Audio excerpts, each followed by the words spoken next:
आप लोगों ने बहुत सी साइंस फिक्शन मूवीज़ में देखा होगा जहां पर लोग एक प्लेनेट से दूसरे प्लेनेट पर जाते हैं, लेकिन ये उतना आसान नहीं है जितना कि फिल्मों में लगता है। असल ज़िंदगी में तस्वीर कुछ अलग है। जहां आज की तारीख में धरती पर बहुत तेज़ी से आबादी बढ़ती जा रही है, उस चीज़ से एक अनुमान लगाया जा सकता है कि एक दिन पृथ्वी पर लोगों को रहने के लिए जगह कम पड़ जाएगी। उस केस में लोगों को दूसरे ग्रह पर जाना पड़ेगा। लेकिन फिर सवाल आता है कि इंसान आखिर किस ग्रह पर जाए और कौन सा ग्रह इंसान के लिए अनुकूल है, जहां पर कि इंसान अपनी प्रजाति को नए सिरे से शुरू कर सकता है। तो इसका जवाब है मंगल ग्रह। हो सकता है शायद पूरे ब्रह्मांड में इससे बेहतर ग्रह भी हो, लेकिन उतनी दूर तक अभी तक वैज्ञानिक की खोज नहीं पहुंची है। लेकिन आपको क्या लगता है कि मंगल ग्रह भी पूरी तरह से इंसानों के रहने के अनुकूल है? तो इसका उत्तर है नहीं, क्योंकि मंगल ग्रह इस वक्त मात्र एक लाल चट्टानों, धूल और रेत से भरा हुआ ग्रह है। ना तो इस वक्त मंगल ग्रह पर कोई वायुमंडल है, ना ही कोई पेड़ है और ना ही पीने के लिए कोई पानी मौजूद है। तो फिर प्रश्न उठता है कि फिर लोगों को मंगल ग्रह पर कैसे बसाया जाए? तो इसका उत्तर है मंगल ग्रह को इंसानों को बसाने के लिए पहले मंगल ग्रह को 3 चरणों में बांटना होगा। अभी तक तो हमारे पास किसी रॉकेट को जमीन पर उतारने की तकनीक भी मौजूद नहीं है, जिससे कि पहले कुछ लोगों को मंगल ग्रह पर भेजा जा सके। लेकिन अभी अमेरिका की प्राइवेट स्पेस एजेंसी स्पेसएक्स इस विषय पर काम कर रही है और नासा 2030 तक मंगल ग्रह पर अपना पहला एस्ट्रोनॉट भेजने की तैयारी में है। आपको शायद एक बात मालूम ना हो, मंगल ग्रह का डेली एवरेज तापमान -55 डिग्री है, जो कि इंसानों को रहने के लिए बिल्कुल भी अनुकूल नहीं है। और ना ही वहाँ पर कोई ऑक्सीजन मौजूद है, क्योंकि वहाँ पर कोई भी वायुमंडल मौजूद नहीं है, जिसकी वजह है वहाँ का कम तापमान, लो ग्रेविटी और वहाँ की पोलर मैग्नेटिक वेव का ना होना। तो अगर वहाँ पर इंसानों को बसाना है तो सबसे पहले तो उस ग्रह का तापमान बढ़ाना होगा। अब क्योंकि वो ग्रह लगभग पृथ्वी के आधे से थोड़ा बड़ा है, तो इतने बड़े ग्रह का तापमान बढ़ाना भी एक बहुत बड़ी चुनौती है। तो इसके सॉल्यूशन में अलग अलग स्पेस ऑर्गेनाइजेशन की अलग अलग राय है। स्पेसएक्स के मालिक एलोन मस्क का कहना है कि वहाँ पर मंगल ग्रह के दोनों पोलर पर हाइड्रोजन बम ब्लास्ट कर देने चाहिए, जिससे कि बहुत गर्मी पैदा होगी और पोलर पर ड्राई आइस के रूप में जमी हुई बर्फ पिघलना शुरू हो जाएगी, जिससे पानी और कार्बन डाइऑक्साइड पैदा होगी। क्योंकि अभी फिलहाल मंगल ग्रह पर एटमॉस्फेरिक प्रेशर बहुत कम है, उसे बढ़ाने के लिए बहुत मात्रा में कार्बन डाइऑक्साइड और ग्रीन हाउस गैसेस प्रोड्यूस करनी होगी, ताकि एटमॉस्फेरिक प्रेशर बढ़ाया जाए और मंगल ग्रह के तापमान को भी बढ़ाया जाए। लेकिन हाइड्रोजन बम के भी बहुत से अपने नुकसान हैं। दूसरा सोल्यूशन दिया जाता है नासा के साइंटिस्ट के द्वारा। उनका कहना है कि वहाँ पर कार्बन डाइऑक्साइड प्रोड्यूस करने वाली प्लांट और फैक्ट्रीज बिल्ड करनी चाहिए, लेकिन ये तरीका बहुत महंगा पड़ जाएगा और इस सोल्यूशन में कम से कम 1000 साल का वक्त लग जाएगा।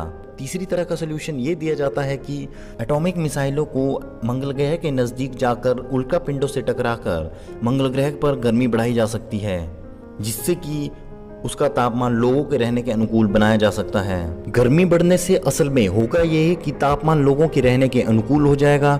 दूसरा ये कि वहाँ पर जो पानी ड्राई आइस की फॉर्म में जमा हुआ है वो पिघलना शुरू हो जाएगा, और ड्राई आइस में क्योंकि कार्बन डाइऑक्साइड भी होती है, तो वो कार्बन डाइऑक्साइड एटमॉस्फेयर में जाएगी, जिससे तापमान और बढ़ेगा और एटमॉस्फेयर और ज़्यादा घना और डेंस्ड हो जाएगा, जिससे कि आसमान नीला नज़र आने लगेगा।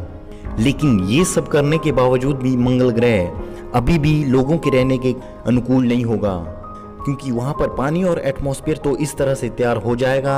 अब समस्या है कि वहाँ पर अभी भी ऑक्सीजन मौजूद नहीं होगी, क्योंकि एटमॉस्फेयर तो बन गया है, लेकिन उस एटमॉस्फेयर में अभी भी H2SO4 और कार्बन डाइऑक्साइड जैसी गैसें मौजूद होगी।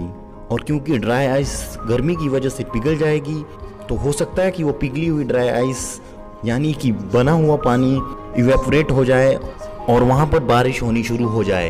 तो ज़मीन पर बारिश गिरेगी, जिस वजह से होगा ये कि कई सालों से वहाँ की ज़मीन में जमी हुई कार्बन डाइऑक्साइड मिट्टी के साथ एसिडिक कंपाउंड भी बनाए होंगे, तो बारिश की वजह से अलग हो जाएंगे और गैसेस एटमॉस्फेयर में चले जाएगी और ज़रूरी मिनरल्स ज़मीन में मिलने शुरू हो जाएंगे।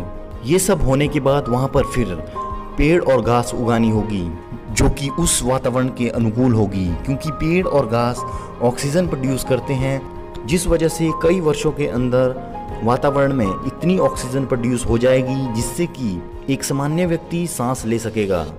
जब तक ये सब प्रोसेस चल रहा होगा, उसी के साथ साथ कुछ लोगों को वहाँ पर पहले से टेक्नोलॉजी का इस्तेमाल करके घर बना चुके होंगे। और क्योंकि नासा ने लेटेस्ट 3D प्रिंटर बनाया है जिसे कि वहाँ पर सेटअप किया जाएगा ताकि हर ज़रूरी सामान को उस 3D प्रिंटर द्वारा बनाया जा सके।